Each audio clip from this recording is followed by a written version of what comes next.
Hello, my name is Amelia. The story I'm about to tell is not to seek sympathy, but to share a lesson that I have paid for with my own happiness, my family, and the peace of mind I once had. This is a story of mistakes, pain, regret, and the irreversible consequences of actions. It's a story that, to this day, is forever engraved in my heart, and I have to live with it every single day. My name is Amelia. I'm 30 years old, and I live in Virginia Beach, a charming coastal city in the United States that has been my home for most of my life.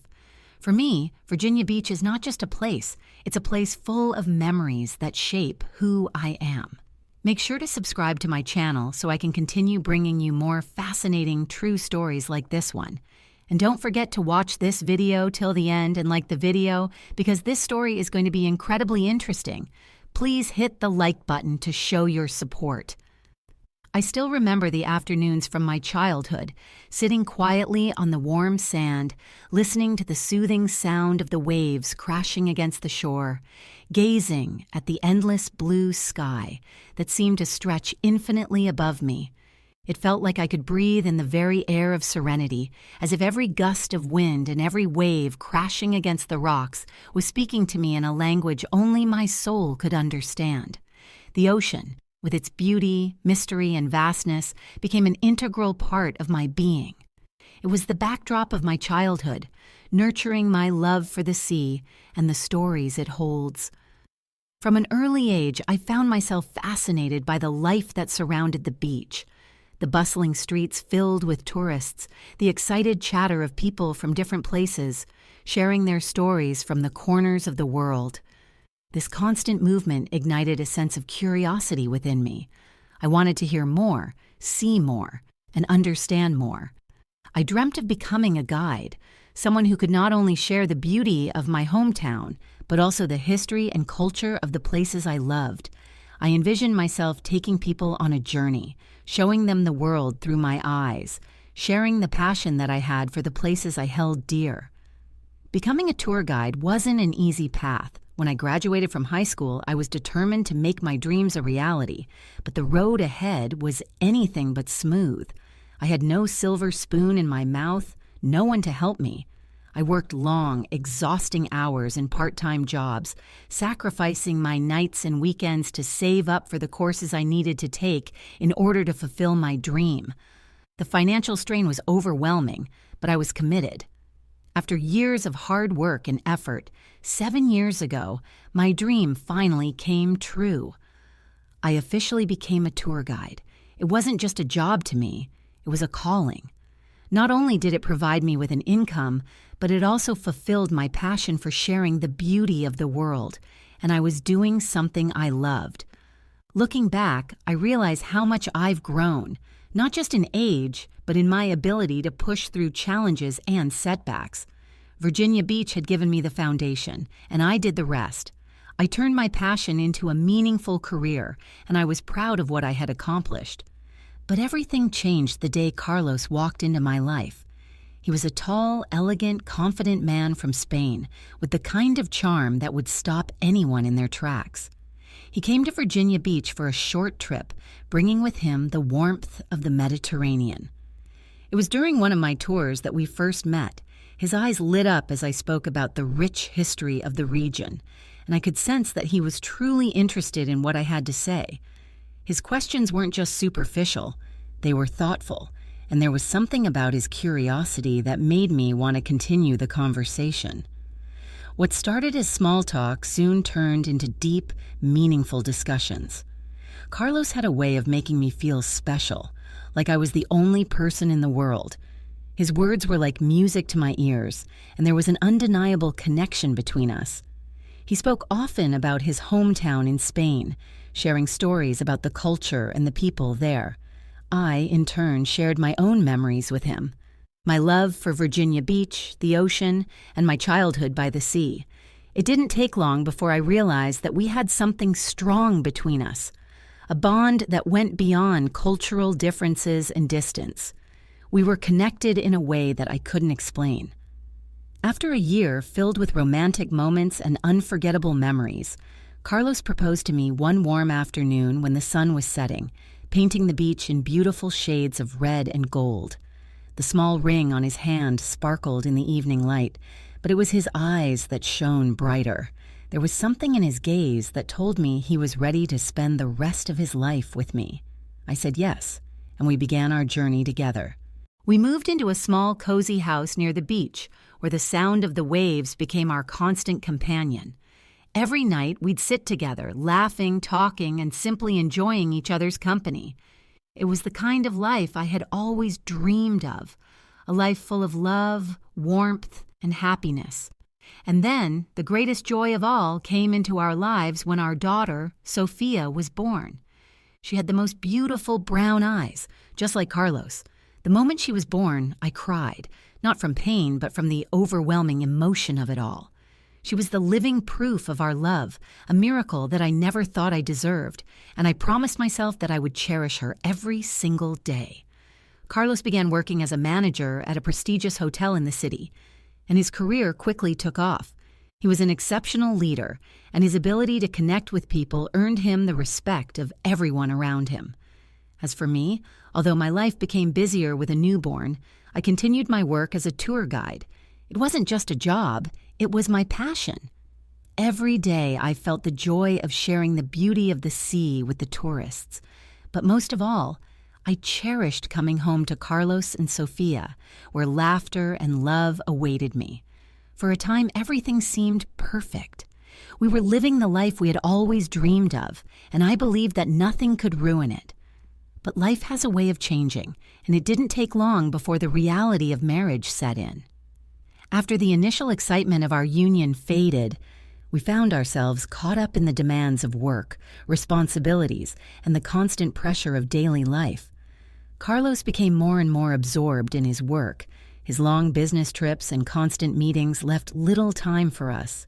Meanwhile, I found myself juggling a tight tour schedule and the demands of motherhood. We were like two planets orbiting in separate orbits, slowly drifting apart without even realizing it. At first, I tried to hold on to the belief that it was just a phase, that everything would get better eventually. But soon, dinners alone in front of the TV, waking up in an empty room without a greeting, became the new normal. Our conversations became sporadic, filled with polite questions and vague plans that neither of us had time to follow through on. There were nights when I would sit in the darkness of our home, listening to the sound of the waves outside the window. The sound that once brought me peace now deepened my loneliness. The house that I once called home now felt like an empty shell, devoid of the emotions and connections that had once defined it. I felt lost, disconnected from the love I thought would last forever. The emptiness I felt grew larger every day, gnawing at me like a monster that wouldn't let go. And then, in a moment of weakness, I made a choice that would change everything. It was a fleeting decision, but its consequences were like crashing waves, tearing apart everything that was once important to me. I never imagined that a stranger, someone completely outside my world, would disrupt my life in such a dramatic way. Julian came into my life one summer afternoon when I was guiding a group of tourists on a tour of the beach near my house. Julian was tall, strong, with piercing blue eyes that seemed to capture the essence of the sea itself. He didn't stand out in a flashy way, but there was a calmness about him, a warm smile that drew me in. At first, we exchanged small talk, but there was something different about him. He wasn't just interested in my stories. He responded with such thoughtfulness that I couldn't help but be captivated. We talked about the sea, about life in Virginia, and about his home country, France. Julian's words had a magical quality, stirring something deep within me, a sense of familiarity that I couldn't place. Our encounters became more frequent, with Julian finding excuses to stay after the tours and ask about little things, where to find a good coffee shop or a quiet beach path. Then one evening, as the sun dipped below the horizon, he invited me to sit on the beach and watch the sunset. I couldn't say no. We sat in silence, watching the sky change from gold to red, feeling the soft sea breeze against our skin. Inside, a fire began to burn, something I couldn't ignore. As the days went by, Julian became the highlight of my routine.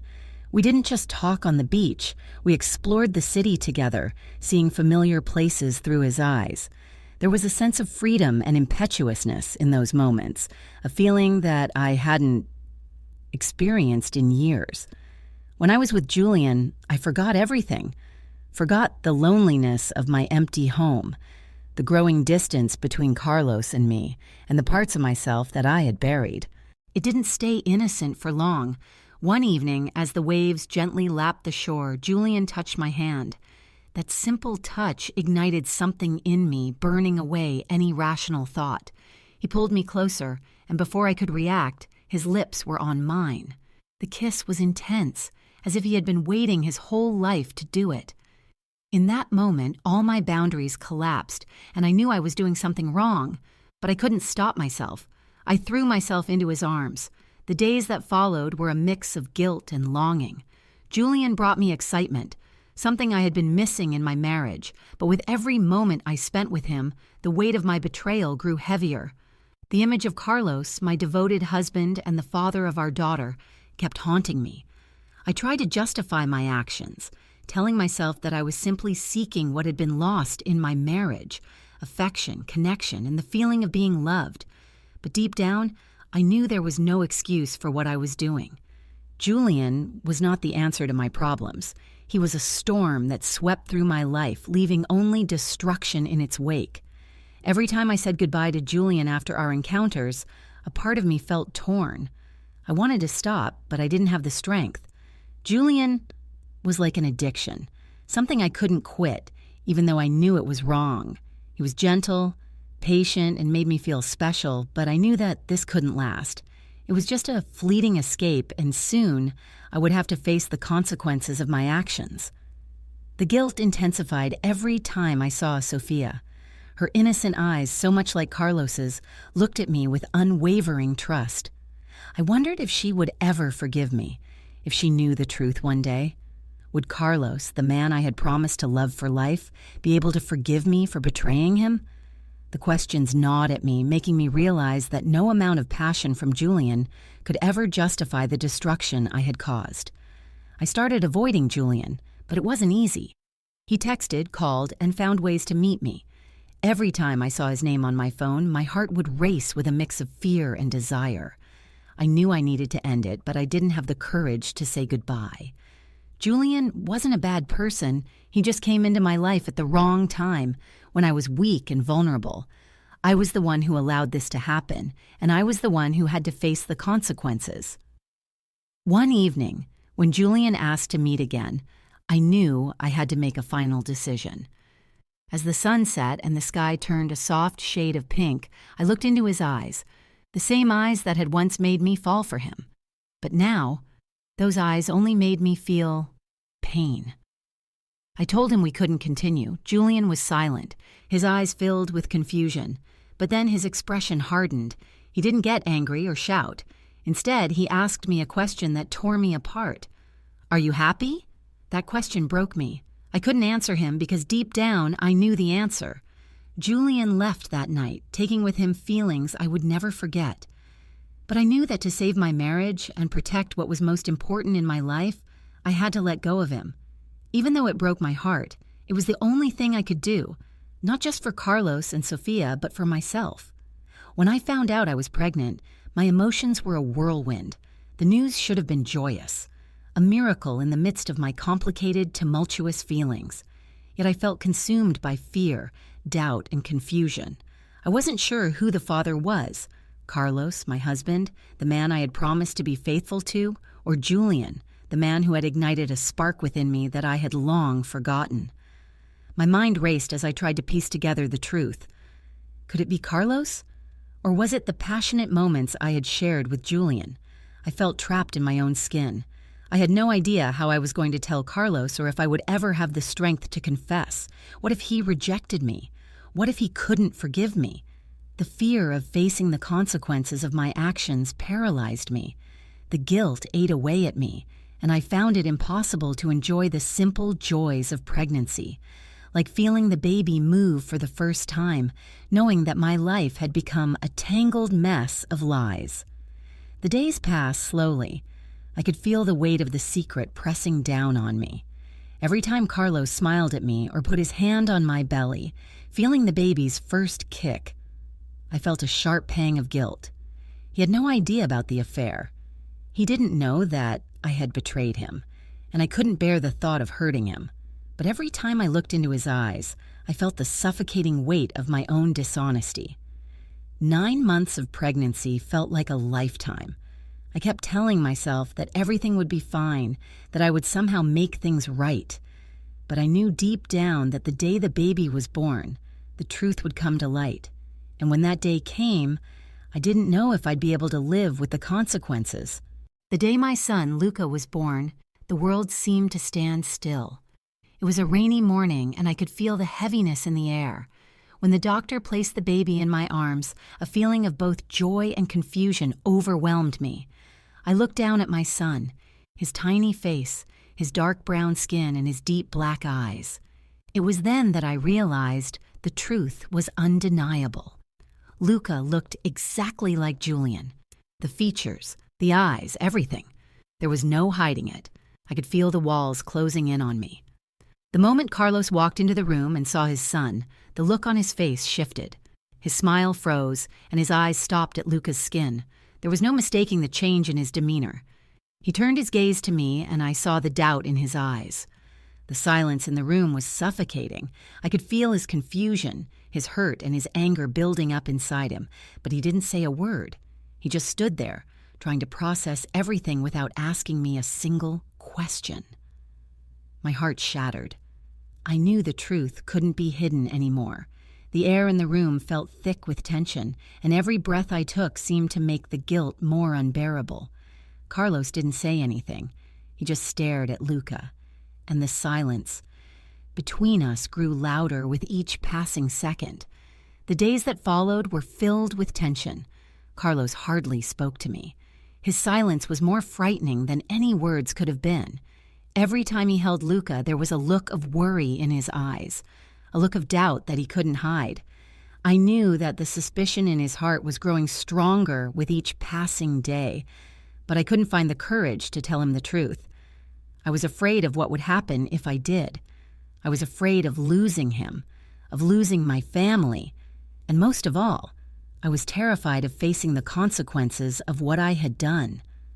Then, the day of Luca's full-month celebration came. We had invited family and friends over to celebrate, but Carlos was distant. He didn't seem to enjoy the celebration. He sat quietly in the corner, his eyes never leaving the baby. It was as if he was trying to piece together the puzzle of our lives, trying to find the answer to the question that had been haunting him. After the guests left, Carlos approached me. His voice was calm, but each word he spoke pierced through me like a knife. "We need to do a DNA test," he said. The words hit me like a ton of bricks. I had been holding my breath for so long, trying to keep everything hidden, but now there was no denying the truth. I couldn't lie anymore. I couldn't pretend anymore. Tears welled up in my eyes as I lowered my head in shame. I had no strength left to deny the truth. I admitted everything. I told him about Julian, about the affair, about the lies I had told him. The words came tumbling out, choked by sobs and regret, but even as I confessed, I couldn't bring myself to look him in the eye. The shame was too overwhelming. Carlos didn't yell, he didn't scream, he didn't even seem angry. He just stood there, silent, as if he were trying to absorb the shock of what I had just said. His silence was worse than any criticism or anger could have been. It made me feel small and insignificant. That night, Carlos didn't sleep. I could hear him moving around the house, packing his things in silence. I sat in the dark, holding our son, unable to find the words to say. I wanted to beg him to stay, to tell him I was sorry, but I knew I had no right to ask that. Carlos had given me everything, love, trust, a family, and I had destroyed it all with my own actions. When he was done packing, he turned to me one last time. His voice was hoarse as he said, "I'm going back to Spain. I'll take Sophia with me. You live with your choice." Those words felt like a punch to the gut. I wanted to stop him, to beg him to stay, but I knew it was too late. I had ruined everything. Carlos had been the best husband, and I had thrown it all away for a moment of weakness. As he walked out the door, I saw Sophia running after him, her small figure appearing in the doorway. She looked at me, confusion and sadness in her eyes, and asked, "Aren't you coming with us, Mom?" Her words hit me like a dagger. My own daughter asking me why I wasn't going with her, why I wasn't going to fix what I had broken. I shook my head, unable to speak.